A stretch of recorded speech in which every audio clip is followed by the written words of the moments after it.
Salam uşaqlar, hər vaxtınız xeyir. Deməli, bağlı cisimlə tərpənməz blokda hərəkətini danışacağım. Sadə 2 sual üzərindən gedir. Cismin təcilini hesablayın. A bərabərdir. M2 çıxılsın M1 böl M2 üstə gəlinsin M1 vurulsun J-dir. Sağ tərəfdə 3 dənə M, sol tərəfdə 1 dənə M olduğuna görə 3M çıx M böl 3M üstə gəl M vurulsun J-dir. Bu da 2M bölünsün 4M vur J. J bölünsün 2. Cavab D variantı.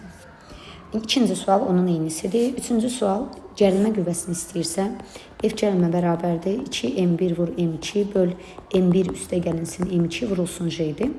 Buradan yerinə qoysaq 2 vur M1 1-dir, M2 3-dür. 1 üstə gəl 3 vur 10. Bu da eləyir cavab 15. 4 bunun eynisidir. 5-də hərəsini ayrı-ayrılıqda tapırsınız. 6-da da eyni qaydada və 7-ci sual. 7-ci sualda deyir F 12 Newtondursa, bir üsul, uşaqlar şifahi üsul bu 12-dirsə, deməli bu da 12-dir. İkisi bir yerdə 24-dür. Deməli sol tərəfdə 24-dür. Çünki bu iplə bu ipin ikisinin də məsafəsi radius qədərdirsə, deməli qüvvələr eynidir.